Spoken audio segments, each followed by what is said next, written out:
Boa noite, pessoal. Sejam bem-vindos. Um prazer revê-los para mais uma aula síncrona de Direito Tributário. Espero que todos estejam bem. Vamos lá, já estamos com 15 alunos em sala, né? Falta muita gente para entrar, mas vamos começando, prestigiando quem chegou no horário em sala, né?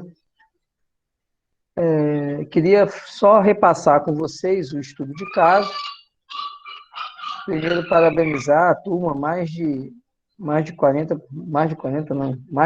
alunos, né? Quer dizer, mais de 80% da turma fez o estudo de caso. Foi um estudo de caso que não era complexo, vocês perceberam. Espera aí, o que foi aí?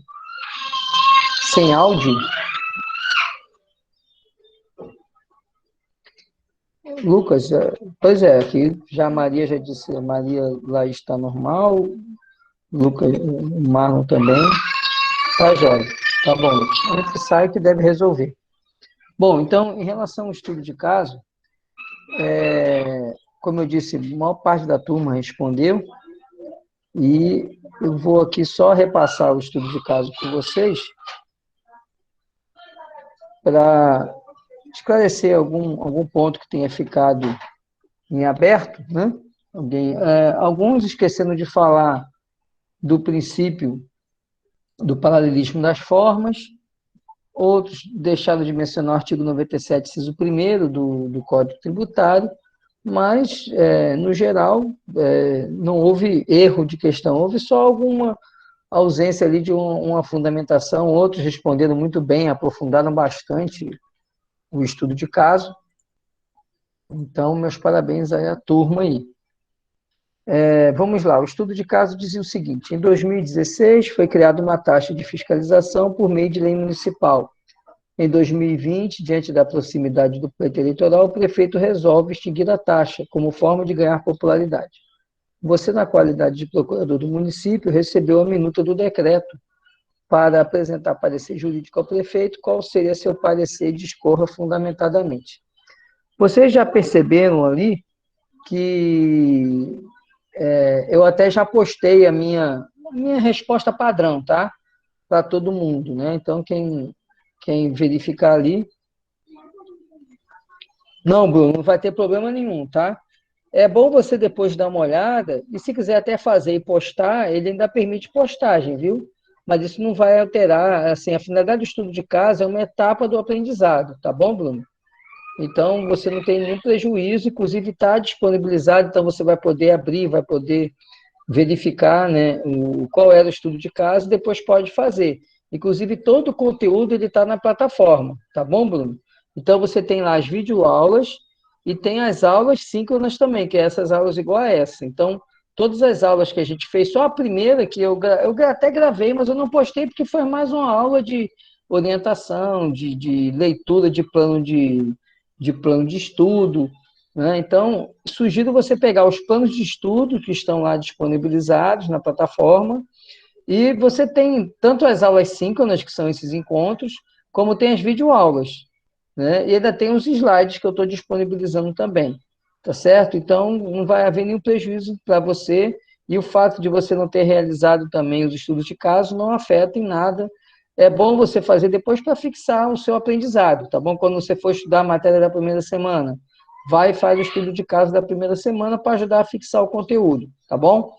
Assim como dessa semana agora que passou, tá legal? Mas não há nenhum prejuízo, não. Então, vamos lá à solução do estudo de caso, né? Então, você é procurador do município, o que você faria, né? Como é que você responderia, qual seria seu parecer? Bom, a primeira coisa que eu faria no parecer, e que eu até botei na questão, resumidamente, seria explicar que o direito tributário tem o princípio da legalidade, que está no artigo 150, inciso 1º da Constituição. Segundo esse princípio, a instituição de tributos e a majoração de tributos deve ser por meio de lei, e a lei, no caso, regra geral, é lei ordinária. Então, eu começaria falando isso.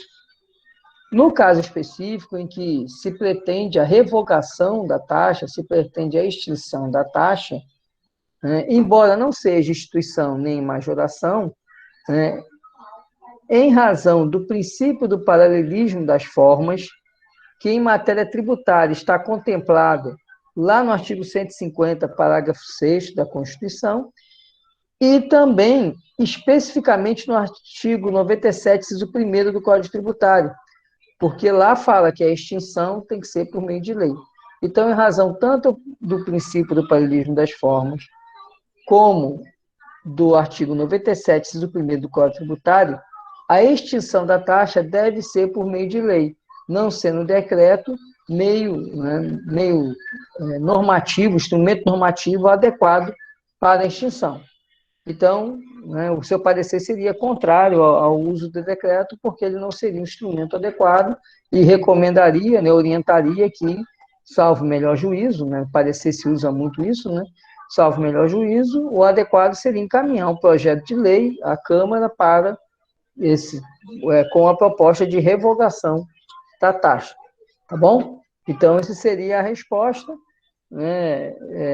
Se vocês forem ver aqui, eu postei para cada um, o meu modelinho está até mais curto do que eu falei, mas basicamente tinha que falar sobre o princípio da legalidade, explicar o que era, explicar o paralelismo das formas e apresentar também o artigo 97, inciso 1º do Código Tributário, que fala expressamente na questão da extinção. Tá bom? Alguém ficou com alguma dúvida sobre o estudo de caso? Ninguém ficou? Então, beleza. Então vamos em frente. Vamos agora entrar, então, no conteúdo dessa semana. Essa semana nós estudamos 2 princípios. O princípio da irretroatividade e eu acrescentei o princípio da vedação ao confisco, tá? Como eu tinha dito semana passada, como eu vi que o conteúdo ia ficar um pouco pequeno para a gente trabalhar na semana inteira, eu aproveitei e adiantei um princípio que a gente ia estudar daqui a 2 semanas e puxei ele. Não é um princípio difícil, mas diminui um pouco, que vai ter uma semana aí que nós vamos trabalhar 5 princípios, e aí a gente acabou diminuindo, né? Ficou um a menos para ser trabalhado, embora sejam princípios curtos, mas ia acabar ficando um conteúdo um pouco maior, e eu preferi aproveitar essa semana, e a gente trabalhou, então, 2 princípios. Eu adiantei um princípio lá de trás para agora. Eu queria saber se, em relação ao princípio da retroatividade, ficou alguma dúvida? Tudo tranquilo? Em relação ao princípio da vedação ao confisco, alguma dúvida? Beleza, ninguém se manifestou, então vamos em frente. Eu vou, então, fazer uma revisão rápida do princípio da retroatividade e vou trazer um aspecto complexo do princípio da retroatividade que eu não tratei na videoaula. E não tratei propositadamente, porque é um assunto muito complicado. Eu tenho que fazer uma explicação pausada para que vocês consigam entender e não se percam aí nesse conceito que eu vou trazer para vocês, tá bom? Então, vamos lá. Vamos começar, então, revisando aqui o que a gente conversou de princípio da retroatividade. E o princípio da retroatividade, a gente tem que entender, a primeira coisa é que retroatividade fala de vigência de lei. Então, a partir do momento que uma lei que altere qualquer aspecto de um tributo, ela entre em vigor, as situações jurídicas anteriores a essa lei não serão afetadas pela nova lei. Então, em retroatividade é igual lá no direito penal, né? Aqueles fatos típicos anteriores não são alcançados pela nova lei. Tem lá no direito penal aquela questão da novatio legis in mediis, mas, a rigor, a lei nova não retroage. Tá? Vamos abstrair da novatio legis in mediis. Vamos lá, explica melhor o tópico sobre a não é compatível com a possibilidade de leis com efeito retroativo, né? A Maria Laís está pedindo. Não, o que eu quis dizer é o seguinte, acho que eu me referi ali ao artigo 106 do Código Tributário, quando eu falei, né? O que eu quis dizer é o seguinte, que no direito tributário, a lei, ela nunca vai poder retroagir.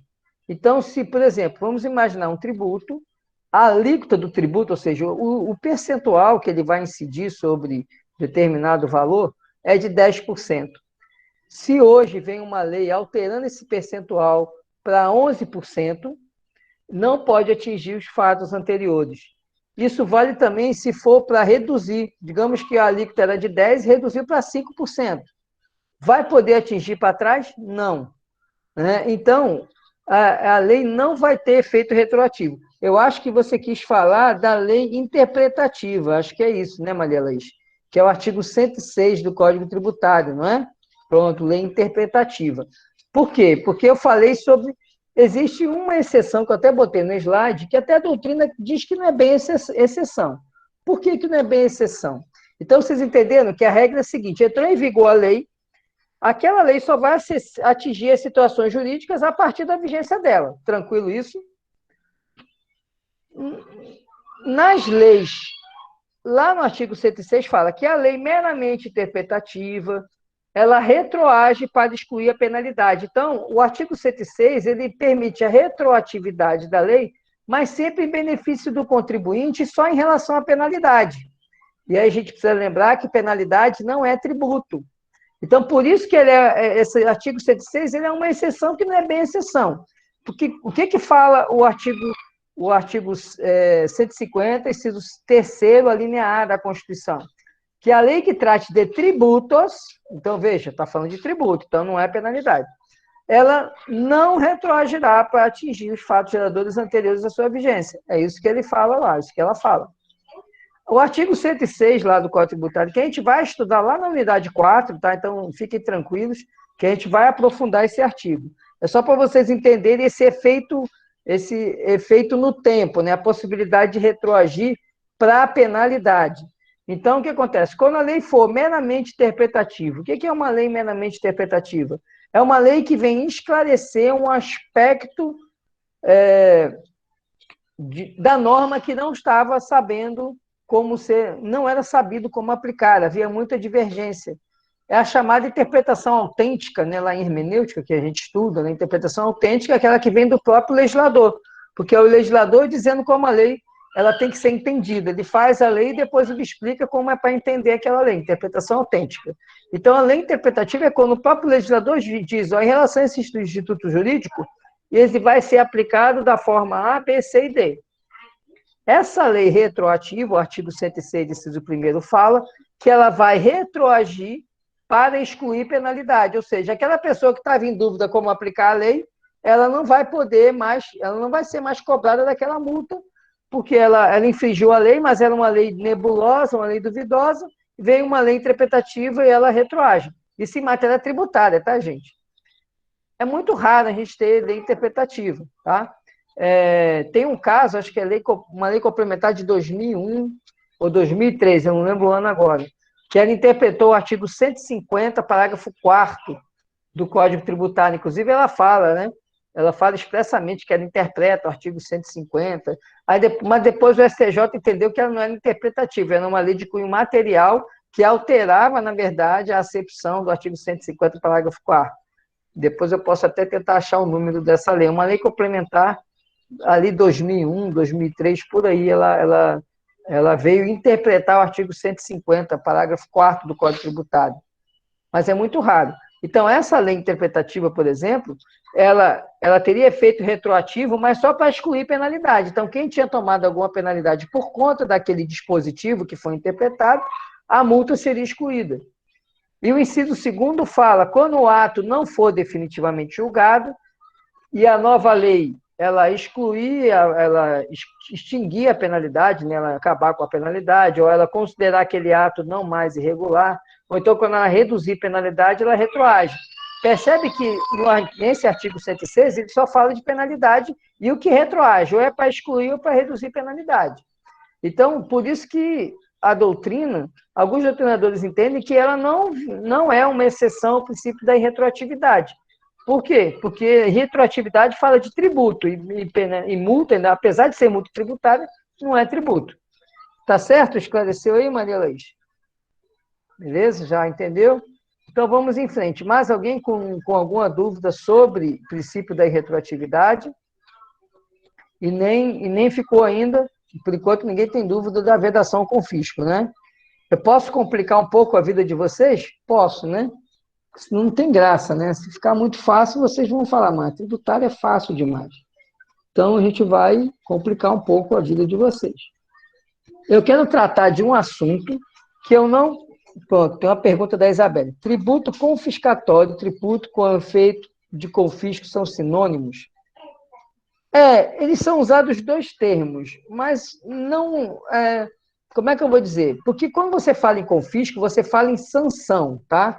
Então, o melhor seria usar tributo com efeito de confisco.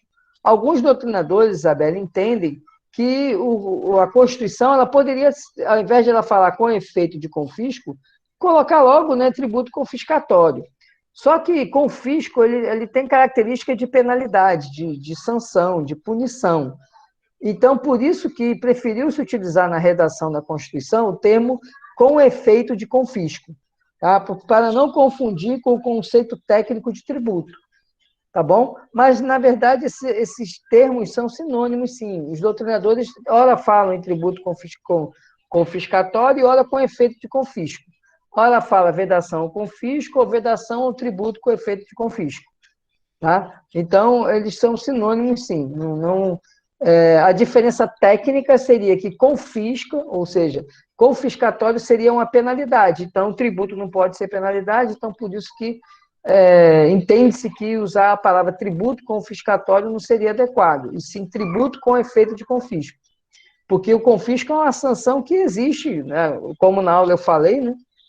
Até na Constituição a gente tem penas de confisco, né? A questão de quem planta, né? Plantas psicotróficas, né? Faz plantio de entorpecentes, ele perde, né? O imóvel é confiscado, está na Constituição, confiscado e utilizado para a reforma agrária. Né? Então, é uma punição. Tá? E o tributo ele não pode ser punição, porque tributo não é sanção, né? Não é sanção por ato ilícito. Por isso que alguns doutrinadores entendem que não seria adequado usar o termo tributo confiscatório, porque ele não seria um tributo, já que é um confisco, tem que ser uma punição. Tá bom? Esclareceu, Isabel?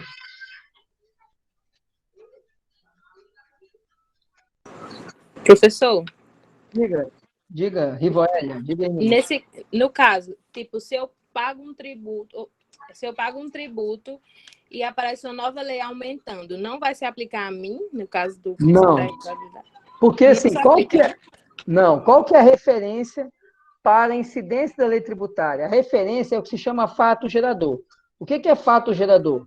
Vamos lá que eu vou explicar, é bem simples e de fácil entendimento.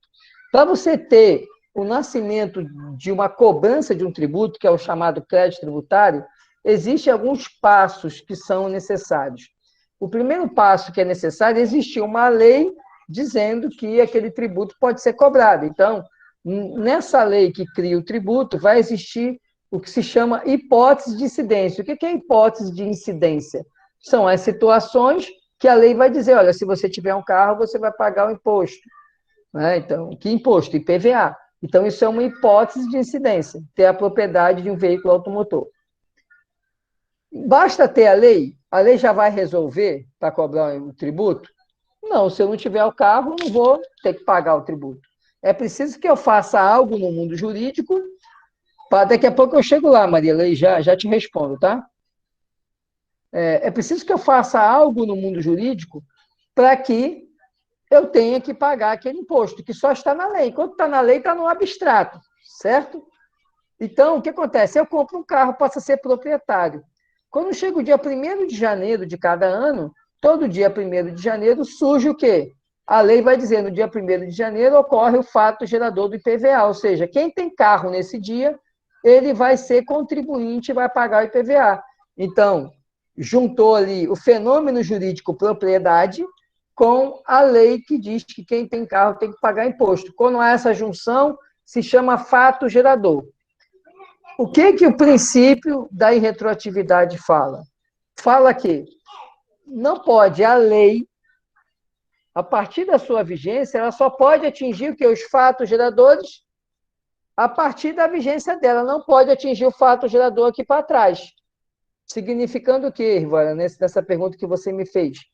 Se o seu fato gerador está aqui, e quando você, por exemplo, digamos que você tem um comércio e você venda roupas, tá? A alíquota do ICMS das roupas estava em 10%. Então, você vinha vendendo roupa a 10%.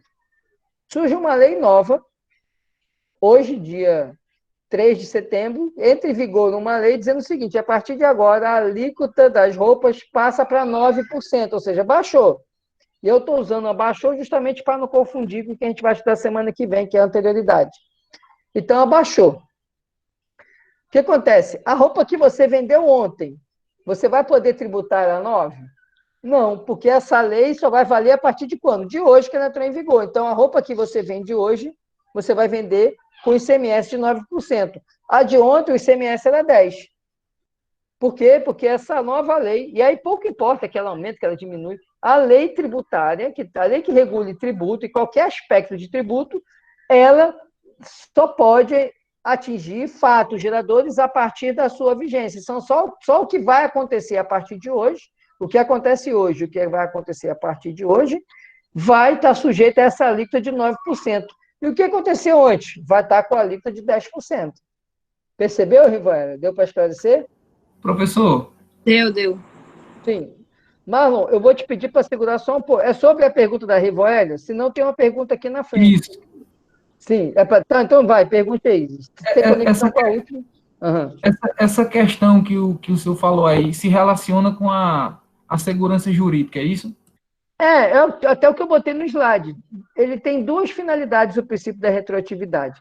Primeiro, não gerar essa insegurança. Imagina se você realiza um negócio jurídico tributando a 8%, aí vem uma lei e diz agora que vai passar a tributar a 10% e diz assim, essa lei retroage, tem efeito retroativo a 1º de janeiro do ano. Esse artigo aí que diz que ela retroage a 1º de janeiro seria inconstitucional. Por quê? Porque violaria o princípio da irretroatividade. Esclareceu, Marlon? Tranquilo, Tá? perfeito. Tem mais uma coisa, a gente poderia acrescentar o princípio da anterioridade, mas eu não quero para não confundir, a gente vai estudar anterioridade na próxima semana, tá bom? Tem a questão dos 90 dias, tem a questão do seguinte, quando aumenta, né? Mas eu não queria tratar agora para não confundir, eu quero que entenda primeiro a retroatividade, depois a gente vê os outros princípios, e depois junta todos no mesmo pacote, porque, na verdade, todos atuam conjuntamente no sistema tributário. Tá bom, Marlon? Vamos lá aqui. A Maria Laís perguntou o seguinte, pediu para falar sobre a pena de perdimento e o tributo confiscatório.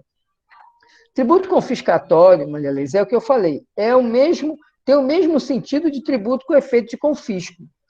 O tributo confiscatório, historicamente, era o quê? Na verdade, era um espólio de guerra. Dizia-se tributo confiscatório quando, né, um país, um feudo, né, isso lá na Idade Média, um feudo invadia outro, então o que fazia? O vencedor, né, o reino invadia o outro, o vencedor cobrava um tributo confiscatório. Ele ia lá e catava a riqueza toda daquele feudo, daquele reino, né, que era muito do que o Napoleão fez, né, a expansão do reino francês, na época de Napoleão, né, é muito clara no Museu do Louvre. Né? Se você for olhar o Museu do Louvre, nada que está no Museu do Louvre lógico, tem algumas obras francesas, algumas relíquias francesas, mas 90% do Museu do Louvre ele não tem nada a ver com a França. Né? São peças de Roma, né? São peças do Egito. Por quê? O Egito não doou lá esfinge de faraó, doou sarcófago de faraó, não. Foi Napoleão que foi lá e catou mesmo. Foi o confisco, né? O tributo confiscatório, era o espólio de guerra. Tá? Então, quando se fala em tributo confiscatório hoje, a gente não usa mais esse termo, por isso que o termo mais adequado seria o tributo com efeito de confisco. É aquele tributo que a carga tributária é tão elevada que ela impede, ela afasta a possibilidade do cidadão usufruir do mínimo de qualidade de vida que seria esperado, que é o que está lá nos direitos sociais, né, de transporte, saúde, alimentação, educação, recreação, enfim, aquilo que a Constituição traz, acho que é artigo 7º, se eu não me engano, da Constituição. Né? Isso que seria ali, quando o tributo violasse isso, ou seja, ele suprimisse essa parcela, ele teria esse efeito confiscatório. O que é a pena de perdimento? Né? Pena de perdimento é o confisco, é essa história que eu falei, por exemplo, da fazenda utilizada para plantação de entorpecente. A partir do momento que ela é encontrada nessa situação, vai ter o processo criminal por tráfico, e um dos efeitos da condenação vai ser o quê? A decretação do perdimento daquela fazenda. Isso acontece também lá no artigo 91 do Código Penal, quando diz que é efeito da sentença condenatória, aí tem lá a perda dos instrumentos do crime, a perda do proveito do crime. Isso é o quê? Pena de perdimento, não é um tributo com efeito confiscatório, não é um tributo, é uma sanção, tá bom? O tributo com efeito de confisco, o tributo, você tem que trazer, o tributo confiscatório, você tem que trazer na memória essas reminiscências da Idade Moderna, né, do período feudal, em que, na verdade, era uma forma do povo vencido, né, reverenciar o imperador ou o rei vencedor. E aí o rei exigia um tributo, né, exigia uma, entre aspas, oferenda. Era o quê? Era a riqueza daquele país, tá? Então, a diferença entre a pena de perdimento é que a pena é uma punição, é uma sanção, né? É o indivíduo que descumpre a norma, as normas sociais, e, em razão disso, ele sofre uma condenação.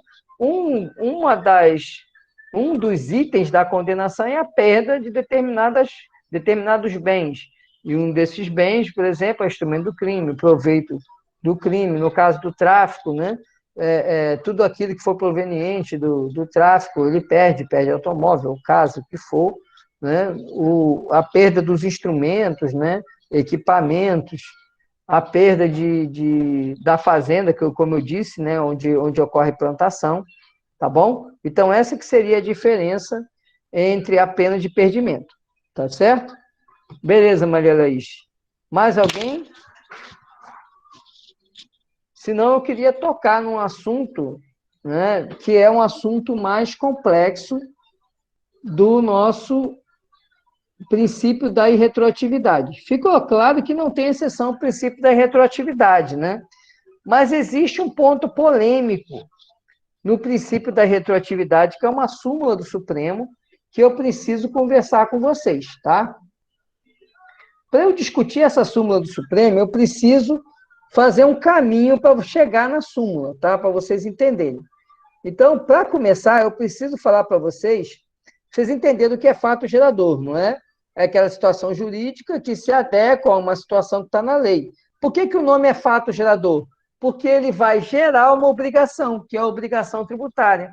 Então, o fato gerador é esse fato jurídico que se adequa à norma tributária, e o resultado dessa junção, que é o fato gerador, dá nascedouro, dá origem à obrigação tributária, que é a relação jurídica que vai ligar Estado a contribuinte, onde o Estado vai exigir do contribuinte uma prestação que é o tributo. Por isso, obrigação tributária. O fato gerador, ele tem algumas modalidades. Existem 3 modalidades de fatos geradores, tá? Esse assunto de modalidade a gente vai estudar mais à frente. Existem outras classificações de fato gerador. Por enquanto, eu preciso explicar essa 3 para chegar na terceira, que é a que a gente vai precisar entender para discutir a súmula do Supremo. Então, vamos lá. Primeira espécie de fato gerador é o fato gerador instantâneo. O que é o instantâneo? É igual o miojo, jogou na água, saiu o macarrão, né? O macarrão está pronto para comer, é instantâneo. É quando você chega na loja, na papelaria, e vai comprar a lapiseira. Quando você compra a lapiseira, a papelaria vende para você, ali é um fato gerador instantâneo do ICMS, Imposto de Circulação de Mercadorias, tá? E serviços, né? Tem o nomezinho é maior, vamos ficar só na mercadoria. Então, o simples fato de você comprar a mercadoria é um fato gerador. De qual? Do tributo chamado ICMS, o imposto. E esse fato gerador é instantâneo por quê? Comprou, gerou um tributo. Comprou, gerou tributo. Comprou, gerou... Se ele vender 10 lapiseiras, são 10 fatos geradores de ICMS naquele dia. Isso é fato gerador. E esse é instantâneo, ficou claro, porque um negócio jurídico já dá nascedouro a uma obrigação tributária. É um fato gerador. Existe o fato gerador periódico simples. O que é o fato gerador periódico simples? é aquele que acontece de tempos em tempos, ele tem data certa para acontecer. Exemplo disso são os impostos sobre a propriedade. O IPVA, que é sobre a propriedade de veículos automotores, o IPTU, que é sobre a propriedade territorial urbana, e o ITR, que é sobre a propriedade territorial rural. Esses impostos, como é que é o fato gerador deles? Ele acontece sempre dia 1º de janeiro de cada ano. Você que tem um carro, você é dono do carro o ano inteiro. Mas todo dia você não está pagando IPVA. O IPVA surge quando? No dia 1º de janeiro de cada ano, eu tenho o fato gerador do IPVA. É o fato gerador periódico, porque cada dia 1º de janeiro surge um fato gerador. Ele é um fato gerador periódico simples, porque eu tenho um período, ele acontece só uma vez em cada período. Ok, fato gerador periódico simples. Posso complicar? Então, vamos ao último tipo.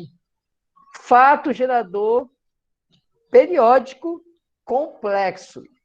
Por que ele é complexo? Ele é periódico porque, o nome já diz, ele pega um período, tá? E ele é complexo por quê? Porque, na verdade, ele pega um período, e nesse período existem vários negócios jurídicos.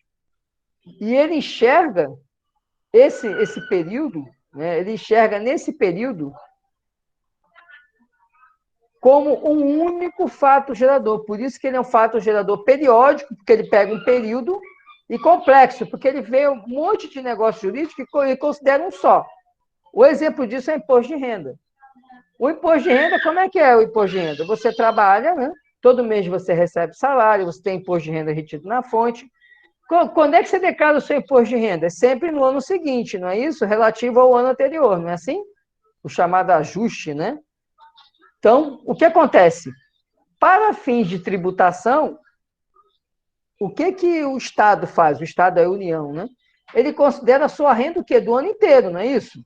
Embora todo mês você receba salário, desconte lá o imposto de renda retido na fonte, mas para a União, quando você declara, você tem ali aquela movimentação do ano inteiro. E ele olha, a União, ela tributa o ano inteiro, como se fosse um único fato gerador. Ou seja, a renda do ano de 2019. Embora ali naquele ano existam várias situações jurídicas que configuram fato gerador, mas para efeito de apuração do imposto, é um único fato gerador.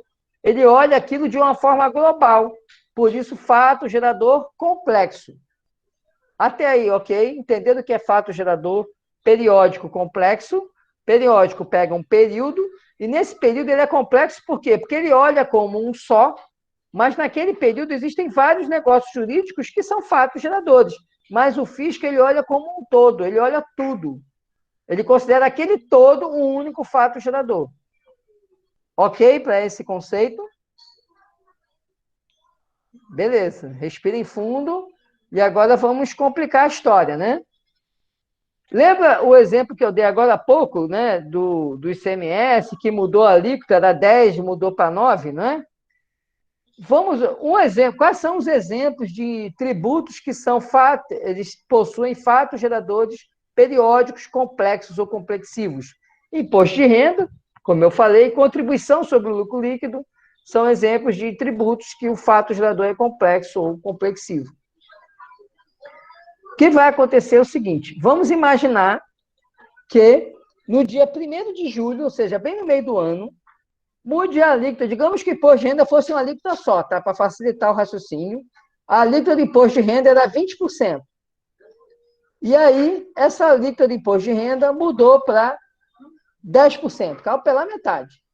E que dia que isso aconteceu? Dia 1º de julho. A pergunta que eu faço é o seguinte, como é que seria apurado, já que é o fato gerador complexivo, como é que é? Eu vou declarar no ano que vem o imposto de renda desse ano, não é isso? E o fisco vai olhar como uma coisa só, não é isso? Como é que vai ser a alíquota? Vai ser 20? Vai ser 10? A alíquota de 10 só vai vigorar a partir de 1º de julho? Como é que vai ser isso? Perceberam minha pergunta? Se o fato gerador é um só, e no meio do ano mudou a alíquota, reduzindo, como é que vai ser? Essa alíquota vai poder atingir a situação de janeiro, ou essa alíquota só vale a partir de julho? Como é que vai ser? Se o negócio, se o fato gerador é um só, é aquele período de 1 ano. Conseguiram entender a minha pergunta? Será que só começaria a vigorar no exercício fiscal seguinte, pela questão do princípio da retroatividade? Mas aí você diz para valer... Pois é, mas a retroatividade não é a partir da vigência? A vigência não é a partir de 1º de julho? Sim, correto. Só que aí, quando Entendeu você... o questionamento? Sim, com certeza, é cabível. Eu fiquei pensando naquela questão que até um princípio que eu até conversei com o senhor na aula passada, que foi com relação àquela que, da anterioridade, que você quer dizer? Se eu publico uma lei criando um novo imposto ou alterando, ela só vai possuir vigência no exercício fiscal Pois do ano. É a anterioridade, a gente vai conversar na próxima aula. Mas a anterioridade é só para quando aumenta, viu? Eu estou usando exemplo abaixando justamente por isso, para a gente nem ter que... A anterioridade não vai funcionar nesse caso. Percebeu? Porque a anterioridade é quando você cria ou você aumenta o tributo. Tá certo, Cleison? Mas a gente vai falar de anterioridade na próxima semana. Por isso que eu usei abaixando. Por isso que, propositadamente, eu falei, e se abaixar de um ano para o outro? De um dia para o outro. No meio do ano, dia 1º de julho, abaixa para 9%. Entendeu? Aí já tem alguns comentários aqui. Só vai valer a partir de julho. Beleza, Gustavo. Mas quando eu declaro imposto de renda, não é do ano inteiro? Ele vai calcular como? Como é que eu declaro imposto de renda do ano inteiro e apura do ano inteiro? Qual é a alíquota que vai usar? A de 20, que estava em vigor até junho, ou a de 10, que está em vigor a partir de julho? Professor, poderia no caso, você efetuar 2 declarações de imposto de renda? Não, porque o fato gerador é um só, ele é complexo. Ele é um fato gerador só. Está percebendo? Eu vou ler para vocês, então vale para o ano todo, porque não. Aí, no caso, então não divide por 2, não. Joga, como é que é? Faz o sorteio, né? Aí, no caso, entra a súmula do STF, professor? A discussão é sobre ela mesmo. Eu vou chegar nela, súmula 584, eu quero ler ela aqui para vocês. É isso que você ia falar, né, Marlon? Isso, era isso. Eu vou falar sobre ela, porque essa súmula é extremamente criticada. E para baixar, vocês estão achando bom, né? Eu quero ver quando aumentar. Deixa eu ler a súmula aqui para vocês, e aí a gente vai ver. A resposta é essa súmula. O negócio é, essa súmula ela viola a irretroatividade. A gente vai ver agora. Deixa eu só abrir aqui, que o outro computador que estava com a súmula na tela apagou aqui. Então,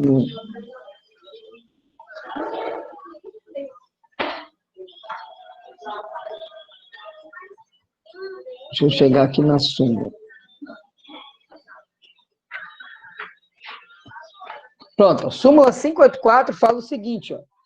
Vamos lá, mas assim, a ideia do pessoal tá boa, né? Vale para o ano todo porque é diminuição, né, Bárbara? É uma boa, né? Mas não é assim que funciona, não, viu? Vamos lá. Olha aqui o que fala a súmula 584, gente. Muita atenção aqui. E aí eu vou jogar outra situação. Agora não está mais baixando, não, viu? Agora aumentar no dia 30 de dezembro, percebendo? Dia 30 de dezembro, entre em vigor, a alíquota está 20%. Dia 30 de dezembro, entre em vigor numa lei, aumentando a alíquota do imposto de renda para 30%. Ou seja, no último dia do ano, né, penúltimo dia, né, entrou em vigor uma lei aumentando a alíquota para 30%. E aí, como é que eu faço? Não vai aplicar? Aí o Clécio vai falar, não, mas aí aumentou, vai aplicar a anterioridade. Pronto, Clécio. Então agora vamos dormir com o barulho da súmula aqui, ó. Presta atenção. Ao imposto de renda calculado sobre rendimentos do ano base, ou seja, o ano que vem, quando eu estiver declarando o imposto de renda do ano base 2020, certo? Ao imposto de renda calculado sobre rendimento do ano base, aplica-se a lei vigente no exercício financeiro em que deve ser apresentada a declaração. O que ele quer dizer? Desistir só nega? Beleza, Tiago, só tem um problema, né? Crime contra a ordem tributária, né? Sem falar na multa, né? Mas vamos aqui voltar para a súmula. Aplica-se a lei vigente no exercício financeiro em que deve ser apresentada a declaração. Então, nesses dois casos, tanto no caso lá da redução lá para 10% no dia 1º de julho, como no caso que eu falei do dia 30 de dezembro, que aumenta para 30%, o que a súmula está dizendo? Vai aplicar a lei vigente no momento que eu for fazer a minha declaração. Veja, eu estou declarando em 2021, eu vou declarar imposto em 2020. A lei que eu tenho que usar como parâmetro é a lei que estiver em vigor no momento que eu fizer a declaração lá em 2021.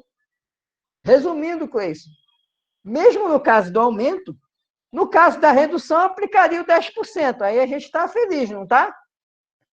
Mas eu pergunto, eu aplicaria 10% mesmo em relação a janeiro? Então, eu daria efeito retroativo a essa lei? E pior, no caso súmula 584 do STF. Tá bom, Laís? Súmula 584. Então, vejam, no caso que reduziu, beleza, aplicaria lá para janeiro, mas eu não estaria violando a retroatividade. E pior, no caso da lei que aumenta dia 30 de dezembro para 30%, eu ia declarar em março, né, relativo a esse ano. O que ia acontecer? Eu ia aplicar essa lei vigente para o ano inteiro. Uma lei que entrou em vigor dia 30 de dezembro e afetar todos os meus rendimentos do ano inteiro. E é isso aí, está certo? Querido ministro do Supremo. Está erradíssimo, viu, professor? Pois é, mas é súmula do Supremo. Infelizmente existe. Súmula do Supremo, pois é. E aí, gente, por que eu estou chamando a atenção de vocês sobre isso? Porque é um assunto um pouco complicado. Vocês viram que eu tive que fazer uma caminhada grande, até vocês entenderem que era um fato gerador complexo, né? O Supremo, essa súmula é antiga, ela é anterior à Constituição de 88, mas ela ainda não foi cancelada pelo Supremo. O Supremo já teve a oportunidade de decidir sobre essa matéria, mas ele acabou mitigando a súmula e manteve a súmula ainda aplicável, significando que isso que eu contei para vocês, de aumentar a alíquota no dia 30 de dezembro, isso pode acontecer e a gente tem que declarar o ano que vem um imposto com a alíquota, imposto de renda com a alíquota, né, que entrou em vigor no final do ano, atingindo todo o nosso rendimento do ano inteiro, pelo fato de ser um ato só, um fato só, um fato gerador só. E aí a doutrina, lógico, ela critica isso de uma maneira muito clara, muito veemente. Qualquer doutrinador que vocês pegarem, Hugo de Brito Machado, Ricardo Alexandre, Sabag, os três que eu indiquei, qualquer outro, Sacha Calmon, Ives Gandra, qualquer doutrinador que você pegar, ele vai meter o malho na súmula 584. Justamente por quê? Porque ela viola o princípio da irretroatividade. Oi? Então, isso está em vigor? Não, é porque súmula não tem vigência, súmula tem aplicabilidade, tá, Laís? Né? Então, não é bem vigência, ou ela é cancelada ou ela está aplicável, tá? Porque súmula é jurisprudência, não é lei. Então, a gente não fala em vigência, né? A gente fala em aplicação da súmula, tá? É aplicável sim, Laís. O que o Supremo fez, ele fez em um julgado, ele mitigou a súmula porque ele não teve coragem de cancelar a súmula, tá? Ele deveria cancelar a súmula, porque ela não se sustenta, tá? Não dá para ignorar, porque a gente precisa conhecer, vocês que, né, são operadores de direito, precisam conhecer a súmula, né, até para criticar ela, porque se você se deparar com a situação do seu cliente que quer aplicar a súmula, você vai socorrer onde? Na doutrina. Porque todo doutrinador diz que isso viola o princípio da retroatividade e acho que vocês entenderam que viola. Alguém entendeu que não viola? Né? Viola, lógico que viola. Esse entendimento viola a retroatividade, né? Essa súmula viola. Com certeza, né, professor? Mas ela tem dois pontos de vista nessa súmula. Porque o ponto de vista é porque ele enxerga o fato gerador como um só. Só que esse fato gerador complexo, na verdade, Cris, ele é um conjunto de negócios jurídicos, de atos econômicos. E a segurança desses negócios que eu pratiquei, onde é que ficam? Mas assim, quando for baixando, por exemplo, baixando a alíquota, aí é ótimo, né? Aí é sucesso. Aí todo mundo vai adorar a súmula, né? Aí tora o problema é você ver baixar a alíquota, né? O problema é esse. Só sobe, né? Pois é, todo mundo só fala em aumentar a carga tributária, ninguém fala em abaixar, né? Então, o problema é, pois é, Bárbara, é difícil abaixar, né? E aí, Luana, não dá para ignorar a súmula. Por que eu quero explicar para vocês? Vocês precisam conhecer, isso às vezes pode ser cobrado na prova discursiva, prova da OAB, ou até mesmo vocês se depararem, sabe, lá daqui a 5 anos, quando vocês estiverem advogando, começando a advocacia, surge lá uma lei aumentando a alíquota do imposto de renda, e aí vai a galera querendo aplicar a súmula e cobrar esse negócio o ano inteiro. Vocês vão deixar o cliente de vocês a ver navios? Não, vai dizer, olha, tem a súmula aqui, vamos judicializar e vamos enfrentar isso aí, até porque a súmula é anterior à Constituição. E o Supremo, ele já deu uma flexibilizada. Eu vou passar aqui para vocês o número do acórdão que o Supremo enfrentou, mas não teve coragem de cancelar a súmula. Deixa eu colocar aqui só um instante. Vou pegar aqui o acórdão do recurso extraordinário, para vocês terem aqui. Deixa eu só pegar aqui só um minuto. Professor, nesse caso, se acontecesse isso, a gente poderia bater no pé e dizer que era inconstitucional? Sim, você vai sustentar a inconstitucionalidade com base exatamente no princípio da retroatividade, viu?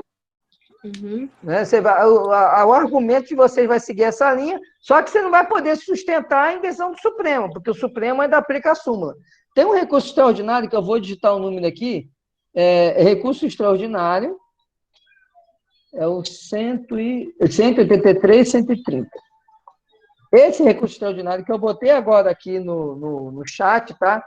Esse recurso extraordinário, o Supremo, ele decidiu o seguinte, era um caso também de imposto de renda, mas era imposto de renda de operação incentivada, ou seja, era uma operação de exportação e havia imposto de renda que incidia nessa exportação. E vocês lembram que eu falei com vocês que o imposto de exportação, essas operações de importação e exportação, a tributação tem efeito extrafiscal, lembram que a gente conversou sobre isso? E aí o que acontece? O Supremo falou o seguinte, que não se aplica a súmula, ou seja, se ele falou que não se aplica, é porque aplica, só não vai aplicar nesse caso. Não se aplica a súmula quando o fato gerador complexivo estiver relacionado a um tributo com função extrafiscal. Então, ele afastou nesse caso porque era uma operação de exportação. Significando o seguinte, ele sabe que está errado, mas ele não quer mexer porque ele não sabe o dia de amanhã se ele não vai precisar usar essa súmula, né? Então, se ele cancelasse a súmula, vai que acontece lá de aumentar o imposto, ele tem que sustentar que pode aumentar e dizer que já tem precedente, vai dizer, não, você cancelou o precedente que tinha, tá certo? Então, depois vocês vejam aí, resumidamente, o que esse recurso extraordinário fala é o seguinte, olha, o Supremo fala, no caso de operação incentivada, como nas exportações, o imposto de renda incidente na exportação, a alteração da alíquota, porque aumentou a alíquota, entenderam? Como é exportação, às vezes não aumenta, abaixa, a alíquota aumentou. Eu vou ler aqui, fala assim, não é legítima a aplicação retroativa do artigo 1º, inciso 1º da Lei 7988, que majorou a alíquota incidente sobre o lucro proveniente de operação incentivada ocorrida no passado, ou seja, operações incentivadas eram as operações de exportação. A legislação havia conferido tratamento fiscal destacado e mais favorável justamente para incrementar a exportação, evidente função extrafiscal da tributação. Então, falou o seguinte, quando aumentou, aí queria aplicar no ano inteiro aquela alíquota, sabe? E aí o Supremo falou, nesse caso não vai aplicar, porque como é exportação, função extrafiscal, então não pode aplicar. Senão, aí você viu. Então, ele fala assim, afastou a aplicação da súmula 54. Veja que ele não cancela a súmula, significando o seguinte, a súmula ainda está valendo. Ele só afastou quando for operação relativa à exportação. Então, apenas para vocês conhecerem, vocês talvez tenham até lido, quem pegou o livro do Ricardo Alexandre, viu isso aí, deve ter ficado em dúvida, porque não entendeu, essa digressão que a gente tem que fazer para entender um fato gerador complexivo, entender que é um fato gerador só, que envolve vários eventos econômicos, né, durante o período, tá certo? Então, resumindo aí, a súmula ainda é utilizada, o Supremo afastou ela apenas quando o tributo, né, tiver função extrafiscal, ou seja, no imposto de renda relativo a operações que envolvem exportação.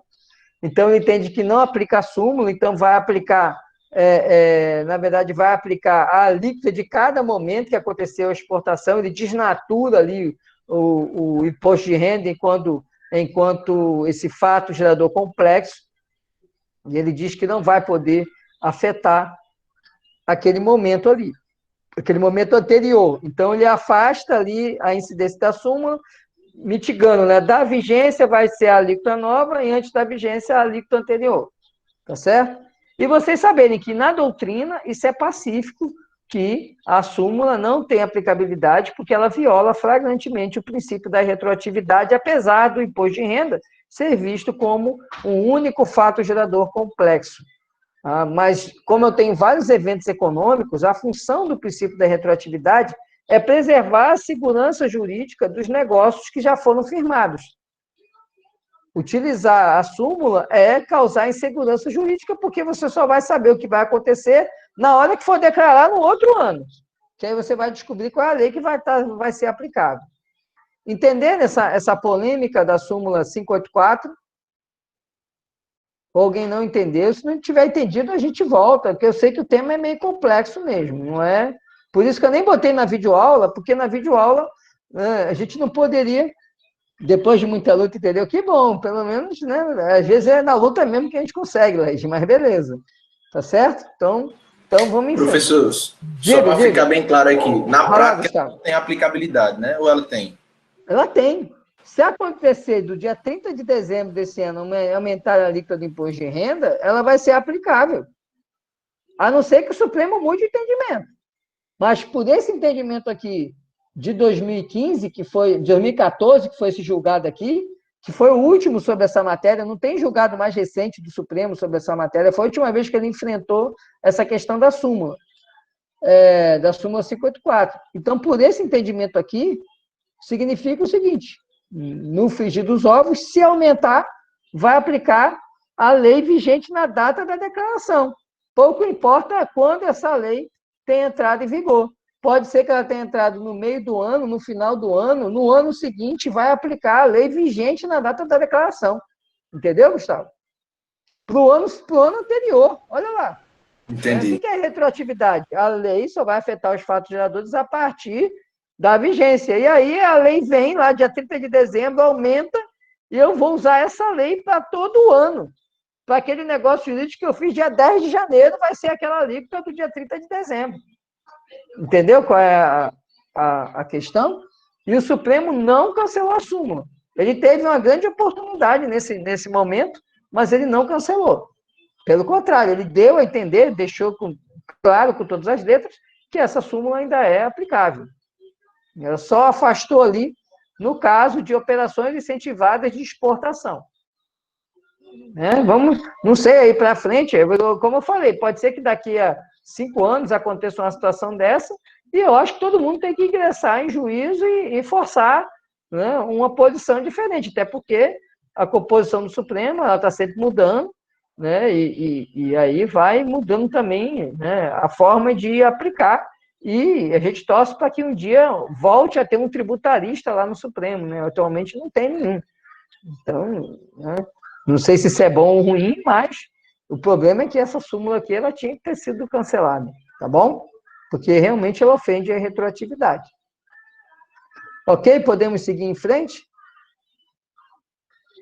Então, em relação ao princípio da irretroatividade, o que eu queria trazer aqui de diferente, né, era essa questão que eu não abordei na videoaula, porque entendi que era melhor do que eu falar isso na videoaula, era eu conversar com vocês em sala, aqui na nossa reunião presencial, para que vocês pudessem tirar a dúvida instantaneamente, né? Não adiantava gravar a videoaula, você assistir, voltar a assistir de novo, e chegar no nosso encontro síncrono com um monte de dúvida. É, né? Melhor a gente ir conversando e tirando as dúvidas, porque eu precisava passar muitos conceitos para vocês, como eu passei. Sobre retroatividade, outro ponto... Opa, diga aí. Vamos assim, se por acaso a gente está trabalhando já com advogado, chega um cliente, aconteceu isso aí que aconteceu, que o senhor narrou, ele quer que a gente entre com ação para que ele seja tributado no valor anterior. E a gente apresenta esse argumento aí da doutrina, essa decisão. Há a possibilidade de que o juiz aceite? Há, né? Há a possibilidade, sim. Até porque viola o princípio da retroatividade. O que você vai fazer é o seguinte, você não vai dizer que vai aplicar a anterior, né? O seu pedido não vai ser esse. Qual vai ser o seu pedido? O seu pedido vai ser um pedido incidental de reconhecimento da inconstitucionalidade, da incidência daquela alíquota, né, daquela nova alíquota, em relação aos negócios jurídicos anteriores, posto que viola o princípio da irretroatividade tributária, lá do artigo 150, inciso 3º, linha A. Então, o que você vai fazer, por exemplo, se ele já estiver sendo cobrado, né? Então, você vai entrar com ação anulatória de débito fiscal. Para quê? Para cancelar aquela cobrança maior. Se ele não foi cobrado ainda, você vai entrar com uma ação declaratória de inexigibilidade de crédito tributário, ou ação declaratória de inexistência de relação jurídico-tributária não seria adequada, porque existe relação jurídico-tributária. Seria mesmo de inexigibilidade daquele aumento naquele período, ou seja, naquele exercício. Por que isso não poderia ser cobrado? A súmula não pode ser aplicada, não pode pegar e jogar em cima de negócios jurídicos, embora seja um único fato gerador, os negócios jurídicos são distintos. E aí vocês estariam usando uma tributação retroativa para negócios jurídicos já consolidados, já encerrados, tá certo? Então, esse seria o seu argumento e você poderia usar assim, e acredito que até o STJ você ganharia. No STF eu não saberia lhe dizer. Até o STJ você ia ganhar na briga. Com certeza. Agora, quando chegasse no STF, realmente eu não saberia lhe informar, né? Porque a gente, como eu disse, em 2015, a composição do Supremo não mudou de 2014, 2015 para cá, então a tendência seria esse entendimento ser mantido, né? Mas a gente não sabe, o Supremo vai mudar ainda aí, né? Tem mudanças aí já para ocorrer, vamos ver, né? Pode ser que essa composição vá mudando, né? Vá mudando as concepções, né? Eu não sei se esse julgado aqui, eu acho que nesse julgado o Alexandre de Moraes não estava ainda no Supremo. Acho que pelo ano aqui... Não, até porque o relator foi o Teório Zavascki, né? E o Alexandre de Moraes foi exatamente para o lugar dele, né? Então, não sei como pensaria ele. Esse julgado aqui, eu acho que foi por maioria, né? Foi um julgado por maioria, foi do pleno, né? Então, assim, para reverter é mais difícil, que foi um julgado do pleno, né? Então não é de turma, foi por maioria, eu não lembro agora o placar, não foi maioria apertada, foi folgada, acho que só teve dois votos contrários, né? O restante foi com o relator, que foi o Teório, o relator. Inclusive, esse julgado, por exemplo, ele é tão antigo que o processo começou na mão do Carlos Veloso. Né? O Carlos Veloso saiu do Supremo, acho que foi em 2004, 2005. Né? Então, esse julgamento só foi terminar 10 anos depois que o processo já estava distribuído no Supremo. Para vocês terem ideia, né, da dificuldade aí de decidir essa matéria. Né? O relator originário era o Carlos Veloso, depois mudou e passou a ser relator o Teório Zavascki. Mudou de relator, né? Foi o caso, passou para outro, depois passou para o Teório. Então, assim, Tiago, né? Acho que é Tiago. Tiago, você poderia sim sustentar com base na doutrina, né? Não dá para usar o Supremo, porque você poderia até usar esse julgado do Supremo, né? Dizer que o Supremo está dando sinais de mudança de posicionamento. Né? Mas eu não faria isso para não enfraquecer meu argumento. Eu traria só a doutrina e apresentaria só a doutrina. Certo? Apresentaria só a doutrina. Ok? O STJ também é contrário, professor? O STJ também tem posição contrária. Para o STJ, mesmo no fato gerador complexo ou complexivo, você não pode... porque, assim, como é princípio constitucional, o STJ não enfrenta muita matéria, né? Mas você vê nos julgados do STJ o posicionamento também contrário a essa questão de a alteração da alíquota incidir sobre todo o período, sobre todo o exercício. Né? Ele se posiciona de forma contrária. Tanto é que, nesse caso aqui, né, o posicionamento, na verdade, eles não reformaram a posição do STJ. Né? Eles mantiveram a posição de que só que eles usaram outro fundamento. O fundamento aqui foi a função extrafiscal. Né? O fundamento deles foi essa função extrafiscal. Só mudou o fundamento. Tanto é que o recurso foi improvido. Foi improvido por quê? Ficou mantida a decisão que vinha lá desde o STJ. Então, o STJ disse que não podia ter esse efeito, né, retroativo, mesmo sendo um fato gerador complexo, não podia aplicar aquela alíquota para o exercício inteiro. Então, e o Supremo manteve a decisão do STJ. Tanto é que ele desproveu o recurso extraordinário. Tá certo? Tranquilo. Beleza? Vamos lá. Eu queria, então, abordar um pouco mais aqui sobre o princípio da vedação ao confisco. Eu queria reforçar aqui para vocês essa questão de que a vedação ao confisco é um princípio jurídico indeterminado, não é uma cláusula aberta. Tá? Por quê? Porque a Constituição não define qual é o efeito de confisco. Quanto que é? É 30%? É 50%? É 90%? Né? 100% não tem dúvida, né? Aí é efeito confiscatório mesmo, né? Mas o Supremo não faz uma baliza. O que o Supremo tem são julgados que ajudam a interpretar esse efeito confiscatório. Na doutrina, a doutrina se limita a dizer que o efeito confiscatório é justamente, como eu falei um pouco antes, aquele efeito que visa, será confiscatório, melhor dizendo, quando ele suprimir do cidadão, do contribuinte, a possibilidade de ele usufruir de maneira digna do resultado do seu trabalho. Então, ele coloca lá que tem que observar, né, aqueles requisitos lá do, salvo engano, artigo 7º, né, que fala lá que é a vida digna, né, da pessoa, tem que englobar o trabalho, saúde, educação, vestuário, moradia, recreação, taraná, taraná, taraná. Então, para eles, para a doutrina, o efeito confiscatório vai se apresentar quando ele suprimir isso aí, né? Mas só que no nosso país, né, se você fosse pensar assim, nem tributar podia, porque é muito difícil você ter uma pessoa com a renda que consiga atender a todos aqueles aspectos de maneira satisfatória. Então, esse entendimento doutrinário não chega a ser muito razoável. Também ele é muito aberto, né? muito vago. E o Supremo também ele traz essa interpretação muito aberta. Uma das coisas que o Supremo faz é que ele diz o seguinte, que esse efeito confiscatório não pode ser visto na carga tributária nacional. Ele só pode ser aferido na carga tributária por cada ente da federação. Por que isso? Porque, senão, você estaria causando um desequilíbrio no pacto federativo, e estaria considerando que uma unidade da federação poderia tributar mais do que outra, ou seja, como é que você aferiria quem está violando o princípio da vedação ao confisco? Se você tem ali, né, a União, estados, municípios, Distrito Federal, todo mundo tributando com suas competências tributárias.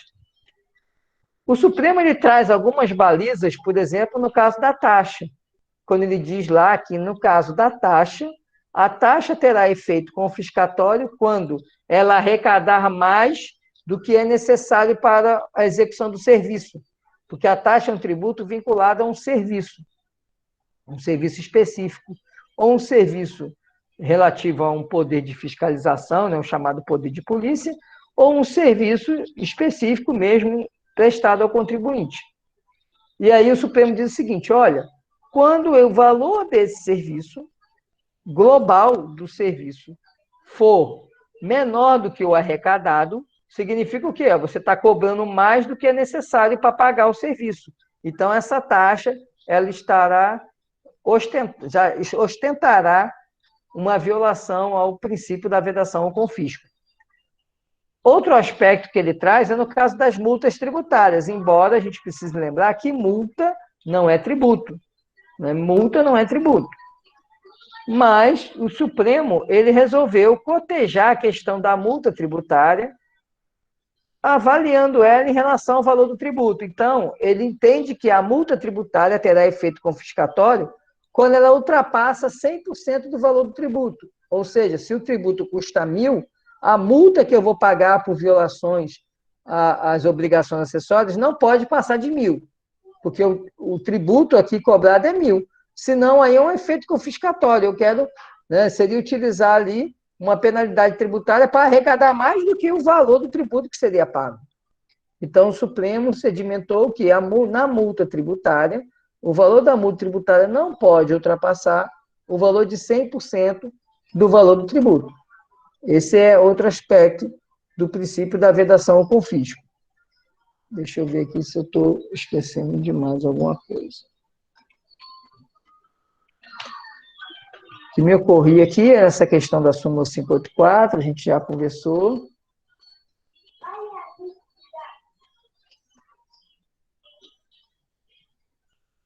A questão do artigo 106, a colega já levantou, a gente conversou também.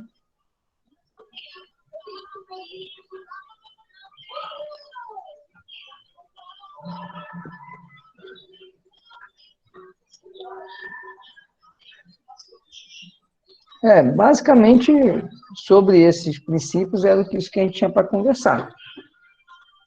Alguém tem alguma pergunta, alguma dúvida? Porque realmente aqui, da minha parte, já esgotou. Então, eu preciso que vocês demandem aí perguntas para a gente ter assunto aqui para continuar aí na aula. Ninguém mais tem nenhuma pergunta, não? Curiosidade, dúvida? Tudo tranquilo? Professor, eu ainda estou meio que confuso com esse último princípio aí, a vedação ou confisco. Certo. Vamos lá. Em que sentido assim que você está confuso? Tente me dar um direcionamento. Nessa questão da aplicação dele com o mínimo aí, que o senhor falou agora por último. Pois é.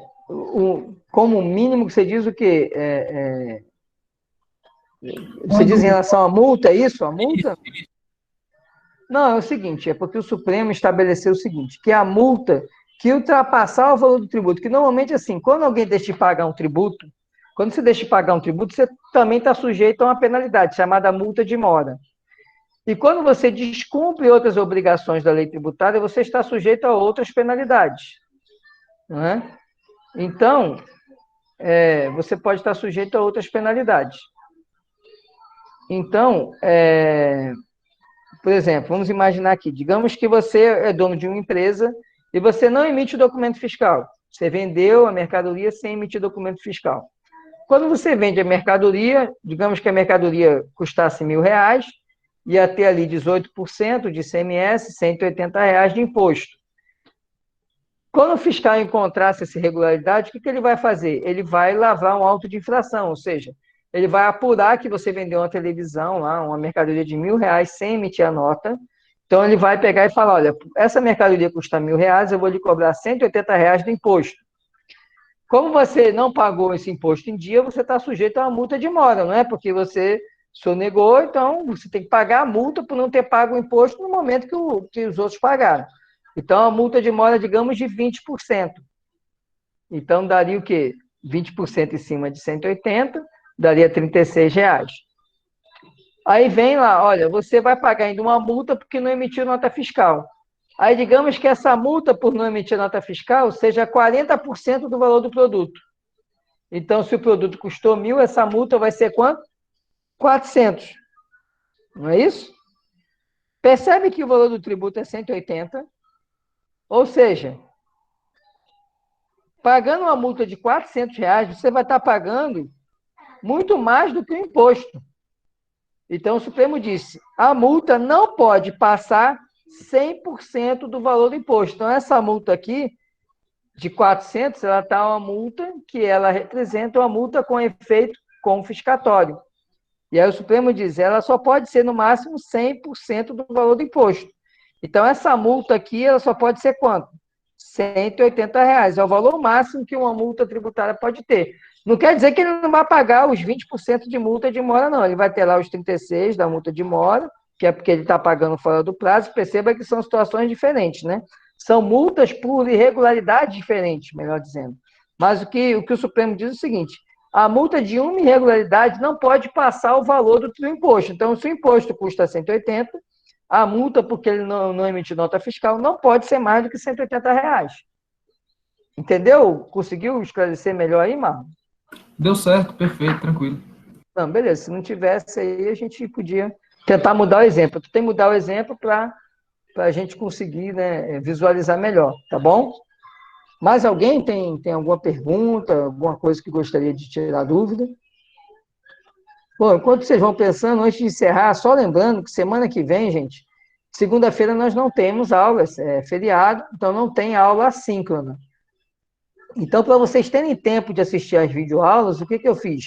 Eu coloquei, né, assim como a gente fez na primeira semana, né, eu coloquei de novo na quarta-feira, os primeiros 50 minutos do nosso encontro, é o tempo para vocês assistirem a videoaula. Tá? E depois, os outros 50 minutos, são para a gente fazer o nosso debate síncrono aqui, tá bom? Mas as videoaulas da próxima semana são mais curtinhas, eu não gravei ainda, mas devo gravar no sábado, durante o sábado, e acredito que, como são dois temas muito parecidos, que é a anterioridade e a anterioridade nonagesimal, não deve passar de meia hora as duas aulas, não. Então, dá para vocês assistirem no primeiro horário, né, que seria ali o horário C, né?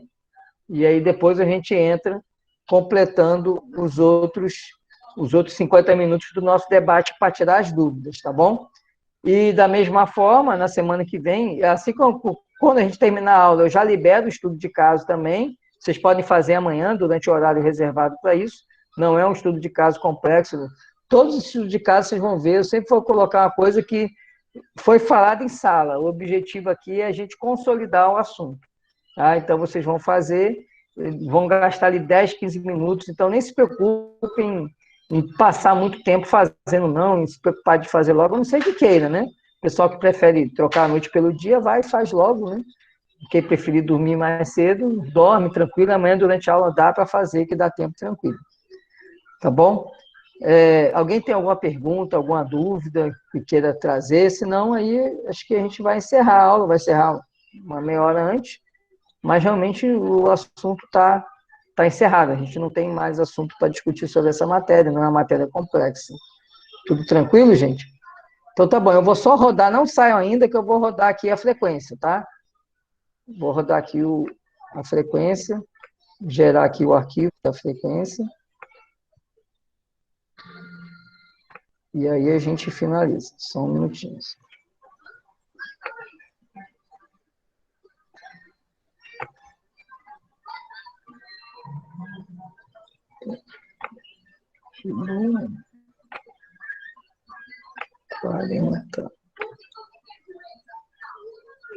Beleza. Então, gente, encerramos já rodei a frequência, todo mundo já está devidamente com a presença lançada. Muito obrigado a todos. Bom feriado, bom final de semana, bom feriado. Na quinta-feira que vem a gente se encontra. Domingo eu devo estar liberando a aula, mas eu libero só para quem já quiser assistindo, mas não há nenhuma obrigatoriedade, tem um horário para vocês assistirem, tá bom? Muito obrigado, boa noite a todos, bom descanso e até a nossa próxima semana. Muito obrigado pela atenção de todos.